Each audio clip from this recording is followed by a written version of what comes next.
Vous voyez le type habillé en boîte de conserve qui vient de se prendre une épée de 25 kilos dans la tronche? Eh ben c'est moi. Au fait, je m'appelle Vincent et je suis juste un type comme les autres. C'est prouvé scientifiquement. Plus normal que moi, tu meurs. Je suis le candidat idéal pour tester tout ce qu'on n'ose pas faire, tout ce qui fait peur, tout ce qui fait triper.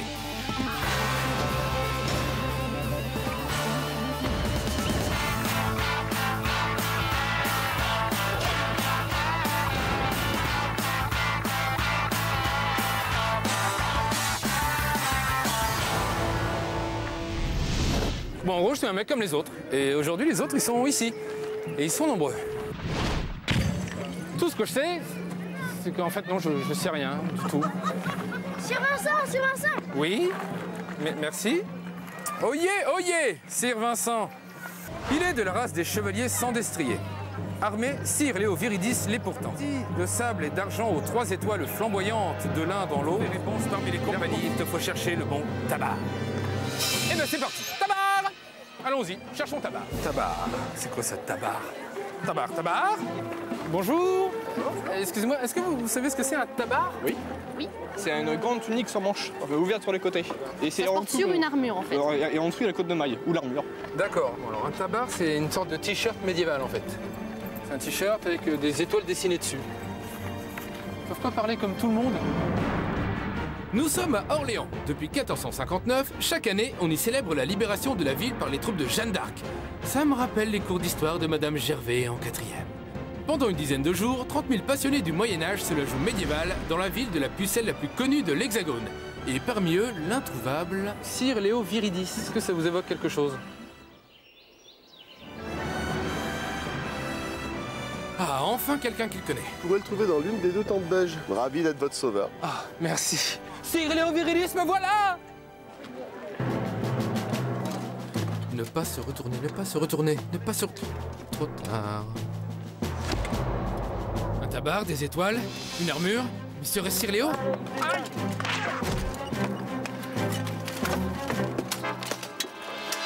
Ah ouais, ils se mettent vraiment sur la gueule quand même.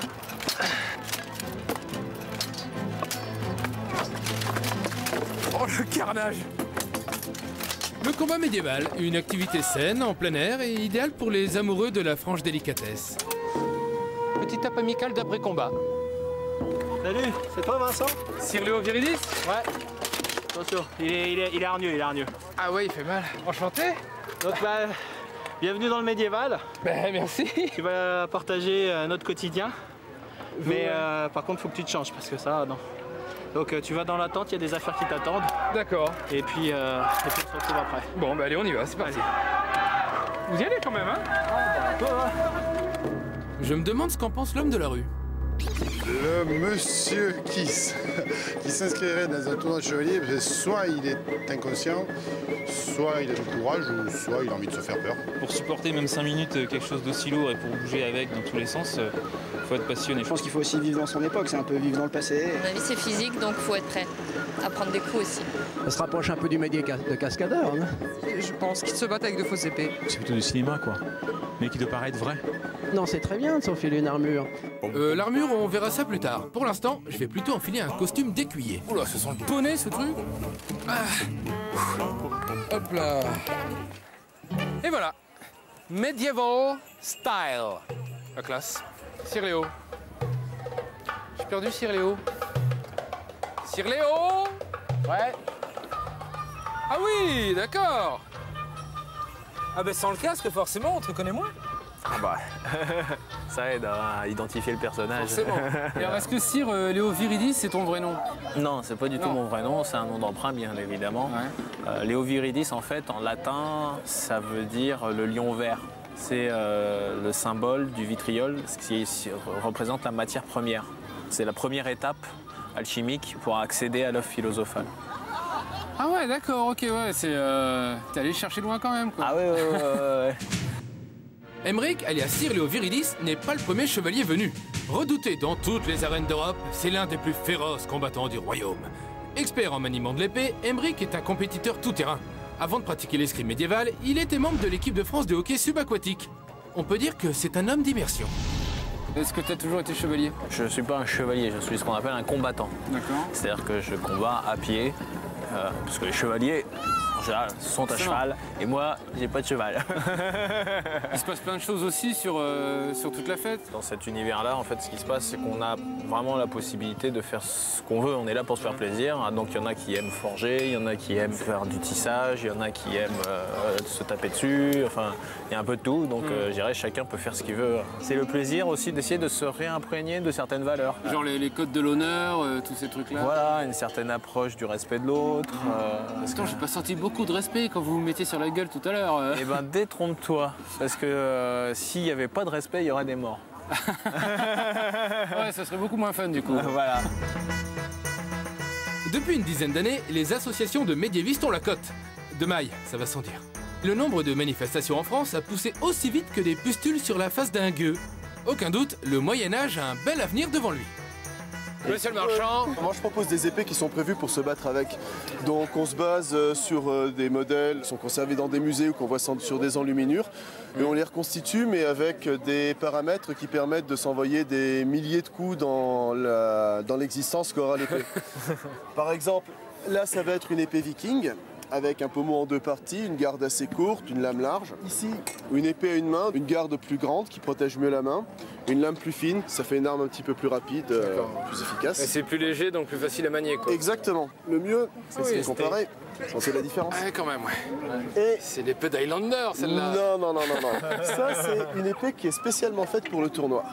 Voilà, ça se prend à deux mains. Elle pèse plus déjà, hein. Elle pèse plus, mais elle a un très bon équilibrage. Vous pouvez sentir l'équilibrage, par exemple, par ceci. Voilà, là, elle ne bouge plus. C'est le point d'équilibre. Plus c'est proche de la main, meilleure est la maniabilité. Et moins vous transmettez d'impact à votre adversaire pour qu'il puisse continuer à jouer avec vous. Ça, c'est ma préférée. C'est une arme très spéciale. Ça s'appelle un fauchon. Avec ça, vous découpez les carcasses, vous entrez les pointes dans les articulations et vous désossez.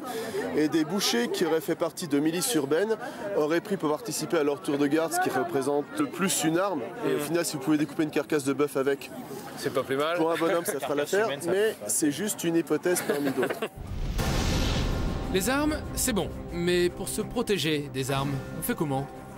Voyons ça avec Sir Léo. Pour moi, mon armure, c'est du décollé. D'accord. Je l'ai vraiment faite pour le tournoi. Donc elle est même pas... D'accord. Ah oui, tu veux dire qu'il y en a qui ont des armures qui respectent vraiment telle période de l'histoire? Alors maintenant que le mec, le bambouson. Ça pèse aussi, ça. Et une fois que t'as tout, le tout, ça pèse combien? 30 kilos. En temps normal, il te faut combien de temps pour mettre toute l'armure? Entre un quart d'heure et 20 minutes. D'accord. Donc maintenant, je vais mettre le tabac. C'est ça, le fameux tabac. Mais oui, voilà, ok. Voilà, la pensière et le gorgerin. Je dirais les pièces vitales, puisque ça protège le cœur et la gorge. Ouais. C'est pas mal. Il va falloir qu'on y aille. Tu peux aller me chercher mon épée, s'il te plaît? Maître. Merci. Et donc là, je suis enfin prêt pour aller sur une mêlée. Pour cette première bataille, je vais tenir le rôle de l'écuyer. Wow. L'homme à tout faire, quoi. Oh, waouh! La vache, ça résonne. Donc là, en fait, c'est une reconstitution. Il y aura Jeanne d'Arc sur le champ de bataille. Ouais. T'as de la chance, hein. Donc ça va être la confrontation des Français et des Anglais. Et nous, on est du côté anglais. Ah bon sang! Et regarde, notre armée, elle est là, elle nous attend déjà. Un vrai défilé de casques rutilants, de boucliers, de tabards bariolés et d'armures clinquantes. Et tout ça pour le plaisir de tâter de l'épée. Me voilà plongé au cœur de la guerre de 100 ans. Une reconstitution criante de vérité. La preuve, les deux camps s'embrouillent avant même de lancer l'assaut.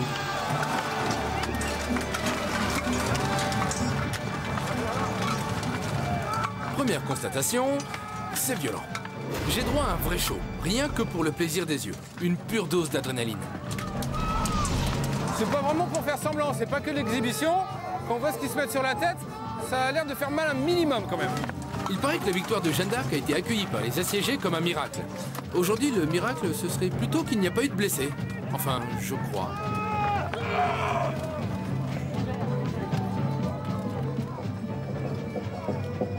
J'ai l'impression que ça va repartir et pour dire tout simplement, ils vont encore se mettre sur la gueule, en fait.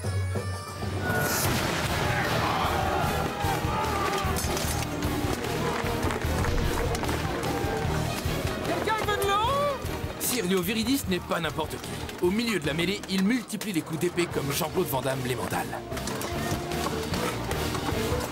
Là, c'est en train de se transformer en carnage.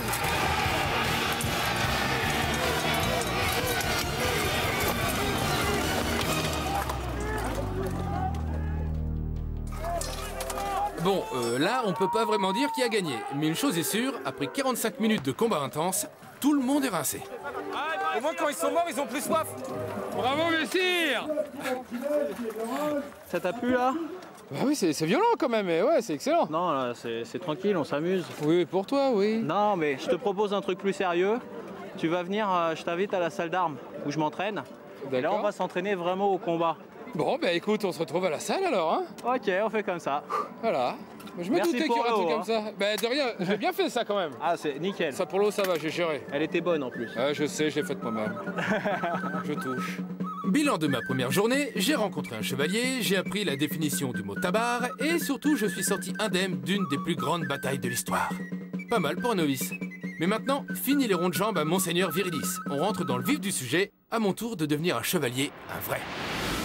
Aujourd'hui, on est à la capitale, dans le 9e arrondissement exactement, et j'ai rendez-vous avec Sirléo Viridis, alias Aymeric, pour mon premier cours de combat en armure. Je vous cache pas qu'après ce que j'ai vu à Orléans, je flippe un peu ma mère.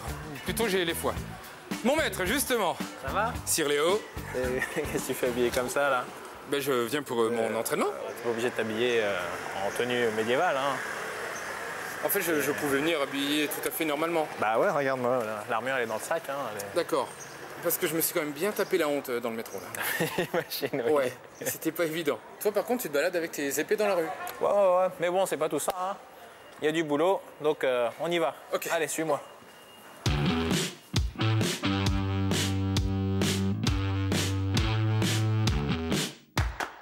La salle d'armes d'Artagnan. Ah oui, elle porte bien son nom. Ah ouais. Bon, tu vois, ils ont commencé, donc on va vite se changer parce que... C'est ici que 3 fois par semaine, Aymeric et ses potes se retrouvent pour s'entraîner dans une vraie salle d'escrime. Bon, alors c'est quoi le programme maintenant? Bah écoute, on va avoir un vrai effort physique, donc on va commencer par s'échauffer. Ouais. Après seulement, on pourra passer à la technique et après à l'armure. T'es prêt? Ouais. Allez, on y va. Ouais. Bon alors crevette, à Orléans t'as fait le porteur d'eau, mais là on va voir ce que tu donnes avec une armure. D'accord, ça marche. Tu te souviens de Thomas? Oui. Il était déjà pas très sympathique à Orléans. Oui, c'est une crème. Ah bon? D'accord. Regarde, avant. Allez, avant. Stop. Attention l'équilibre, voilà le problème. Stop. Regardez les bambous sur place. Voilà. Chauffe. C'est l'air de rien, mais ça chauffe. Stop.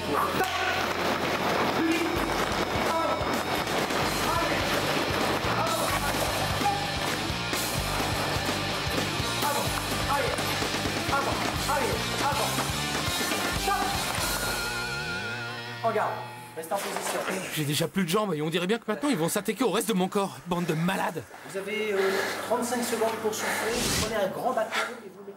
Bon, alors maintenant, on va passer un peu à l'entraînement, hein, parce que c'est pas tout ça. Ah, parce que c'était pas l'entraînement juste avant? Là, on va passer à l'art martial, si tu veux. D'accord. Donc tu vas enfiler cette veste de protection. Oula. Ah, c'est du...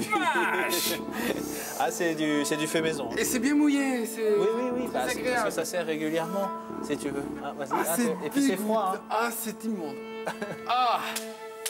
Allez, Vincent, du pêche, là. Tu vas prendre un shinai. Le shinai, c'est l'épée d'entraînement des combattants. Une épée en bambou. Et le bambou, ça a pas l'air. Mais croyez-moi, allez, ça fait mal. Si tu le touches, tu taperas pas. Non. Bon. Le temps de retrouver mes esprits, je vais voir Patrice, monsieur le maître d'armes, le grand patron du cours. Qu'est-ce qui motive les gens à passer la porte de la salle d'armes? Alors, l'intérêt principal pour les médiévistes, c'est de faire du tournoi.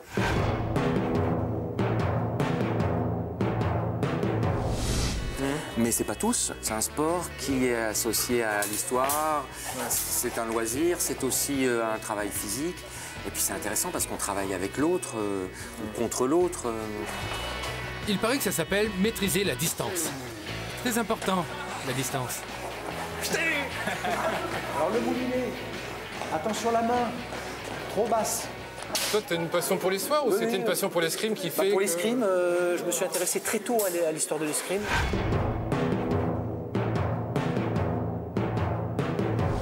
J'ai commencé à faire des recherches à titre personnel et donc je suis venu ici pour découvrir l'escrime ancienne. D'accord. Tu disais là escrime ancienne, moi je disais escrime médiévale, c'est la même chose ou c'est pas... Alors, il y a l'escrime historique, c'est retrouver le geste tel qu'il était fait autrefois et en se basant sur des sources sûres. Et oui, depuis la préhistoire, l'apprentissage des arts martiaux est essentiel dans l'éducation des jeunes hommes. Les premiers écrits datent du XIIIe siècle. Le livre du bon roi René regorge d'enluminures sur l'art de la chevalerie, l'amour courtois, les armes et les armures. Pour ce qui est de la castagne pure, il vaut mieux se plonger dans les écrits des maîtres d'armes, comme Fiore de Liberi, Filippo Vadi ou encore l'allemand Talhofer. Un panorama impressionnant de techniques pour trucider son ennemi, à pied, à cheval et même à main nue, au choix. Ce sont encore aujourd'hui des modèles pour tous les mordus d'escrime. Ensuite, il y a l'escrime que j'appelle ancienne, où on va se baser sur ces recherches pour mettre en application en salle d'armes avec des gens qui viennent pour le loisir. D'accord. On peut se permettre peut-être certaines distorsions. Oui, à l'époque c'était pour tuer, mais nous on peut le faire. Voilà, on le fait de manière un peu plus loisir quand même. Et après, dans l'escrime ancienne, il y a un domaine plus spécifique qui est l'escrime médiéval. On est sur une période précise de Moyen-Âge. Et maintenant, chose promise, chose due, tout le monde s'équipe. C'est l'heure du combat en armure. Une armure de 30 kilos, c'est un peu comme si je portais ma petite sœur sur les épaules. Je peux même lever le bras. C'est bon là? Ça va. Voilà. Et au Moyen-Âge, on ne manquait pas de techniques pour pourfendre ses ennemis, comme par exemple la flèche, une attaque par propulsion vers l'avant, la fente pour se rapprocher de l'adversaire, la parade riposte, la feinte et la feinte suivie de l'attaque simple. On appelle ça une attaque composée dans les gencives. Ben ouais, à l'époque, on savait s'amuser. Oh, on va y aller maintenant? D'accord. Après cette mise en bouche douloureuse, le plat de résistance, le combat de masse. Ils sont fous ces mecs. Regarde. Ouais. Allez.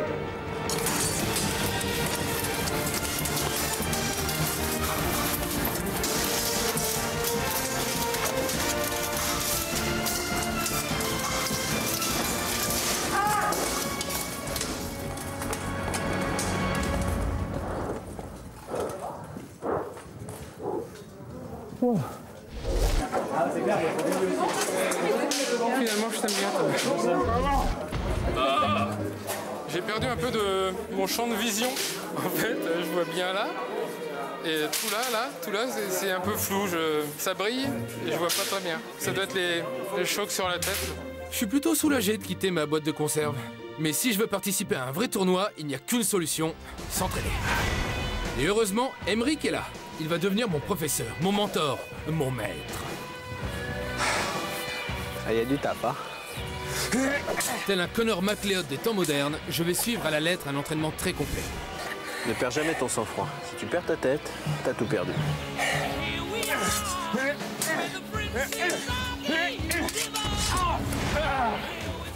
Faut pas que tu te crispes. Tu te rends vulnérable et tu perds ton équilibre. Allez, debout. Être chevalier, c'était un truc de gosse, un truc dont tu avais toujours rêvé? C'est pas un rêve à proprement parler, c'est plus une réalisation. C'est-à-dire, moi, j'ai joué très tôt aux jeux de rôle, donc tout ce délire-là. Et puis au bout d'un moment, je me suis dit, ouais, je sais pas le faire. Ouais. Donc c'est à partir de ce moment-là où je veux savoir manier une épée. Aujourd'hui, qu'est-ce que ça t'apporte de participer à ces tournois? Qu'est-ce que tu ressens? C'est une forme d'apothéose, parce que c'est là où tu viens voir si ce que j'ai fait pendant un an, je l'ai fait correctement ou pas. Ouais. Et puis tu as aussi une évolution spirituelle et psychologique. Ouais. Ah, ça reste un sport dangereux, et à partir du moment où c'est un sport dangereux, ça demande un maximum de sang-froid, de respect de l'autre. Et puis, bon, bah, de toute façon, hein, la chevalerie, on sait toutes les idées nobles qui sont portées par la littérature sur ce sujet-là. Voilà. Après pas mal de courbatures, d'ampoules et d'estafilades, je me sens enfin prêt à rentrer dans l'arène. Bon, allez. Bon, ça y est, ça vient. Ça va.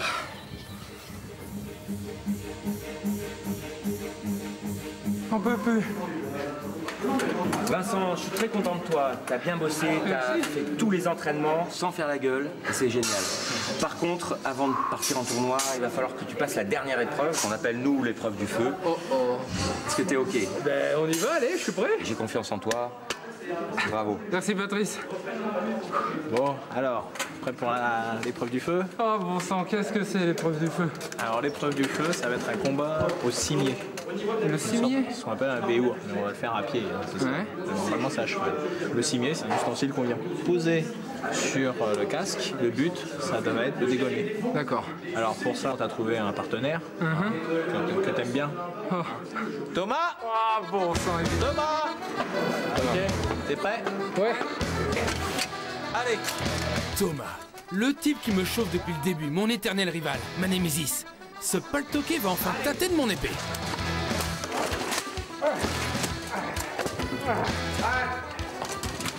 C'est le cimier. C'était mieux là. Il est où ce truc?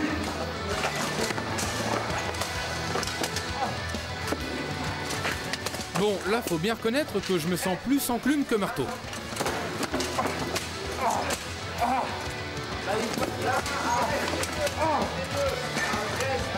Jusqu'à ce que l'impossible se réalise. Un miracle. Miraculé Devilum! J'ai décapité le cimier de Sir Thomas. J'ai passé avec succès l'épreuve de feu imposée par mes pères. Ça veut dire que ça y est, je suis enfin un vrai chevalier. Bien joué. Merci. Hop, ouais, bravo, c'est bien. Félicitations. Merci Thomas. À moi les tournois, à moi la chevalerie.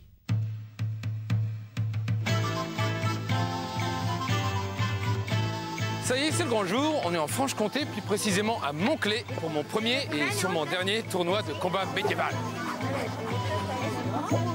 Avec ce tournoi international qui a lieu tous les ans en juillet, au pied d'une bâtisse du XVIIIe siècle, c'est toute la fine fleur de l'escrime médiévale qui se donne rendez-vous le temps d'un week-end. Loin des circuits touristiques, cette rencontre entre initiés réunit plus d'une centaine de compétiteurs pour des joutes équestres et bien entendu des combats à pied en armure.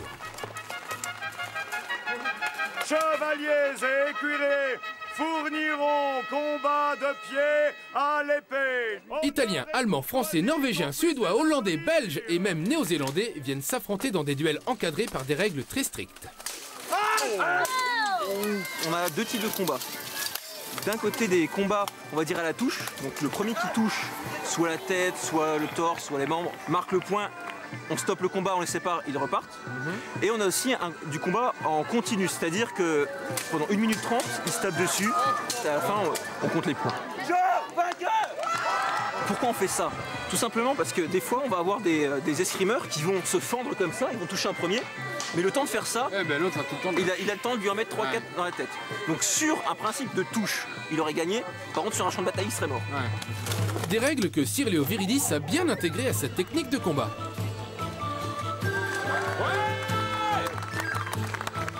Allez, Sir Léo!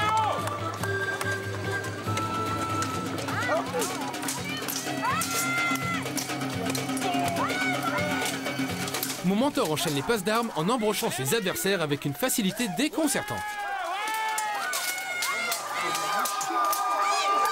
Aïe, aïe, aïe, aïe, aïe. Quant à l'arbitre, il est plutôt du genre répétitif.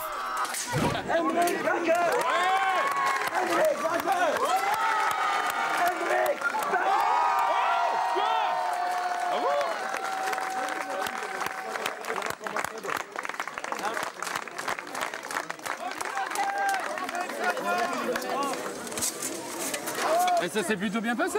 Bah écoute, pour l'instant ça va. Ouais. Mais qu'est-ce que tu fais là? Quoi? Bah je regarde, je prends plaisir, c'est cool. Ouais, mais va mettre l'armure. Ah oui, c'est vrai, je suis censé combattre aussi. Allez, grouille-toi, on t'attend là. Ouais. Vincent, seras-tu suffisamment courageux pour participer au tournoi? Que? Ah, un tournoi? Oui, je le tiens de mon aigle. Mais non, on n'y va pas, c'est trop dangereux. Si, j'irai, car je n'ai peur de rien. Mais pourquoi? Bon ben voilà, plus qu'un combat et ensuite je vais devoir faire mon entrée dans l'arène. Les pétoches.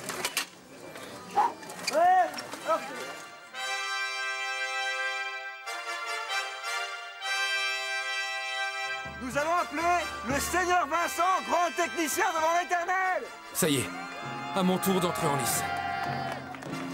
Sous le regard de mon mentor, je vais devoir affronter avec mes seules armes toute ma poule de duellistes. Oh, sortez!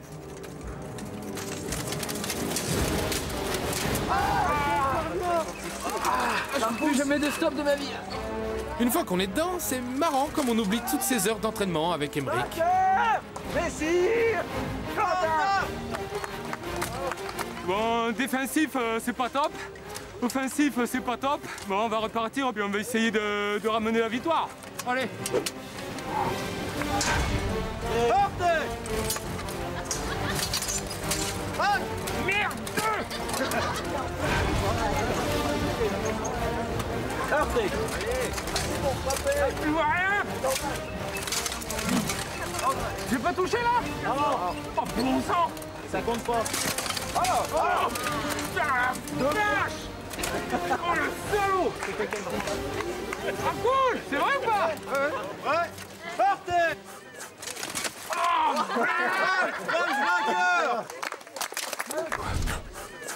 Alors, essaie d'attraper de l'air. J'ai gagné aucun combat, mais promis, je vais tout donner pour le dernier. 2 points. Ah ouais?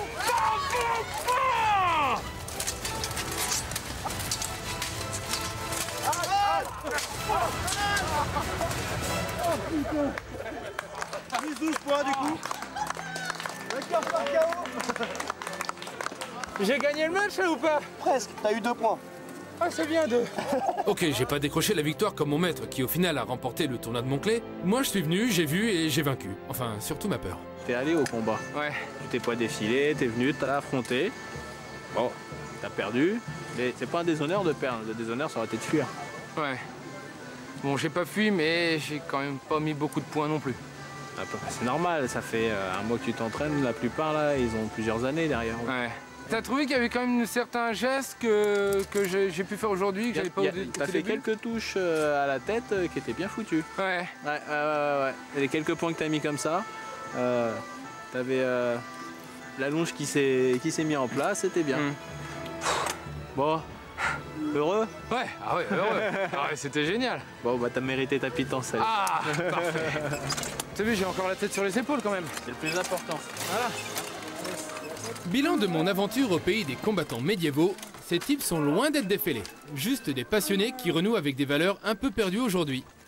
Au fait, si vous aussi vous sentez une âme de chevalier sans peur et sans reproche, un conseil, n'essayez pas de faire ça seul chez vous. Contactez plutôt une association sportive d'escrime. Ce message vous a été proposé par la Fédération des survivants officiels bien que légèrement mutilés de la guerre de 100 ans.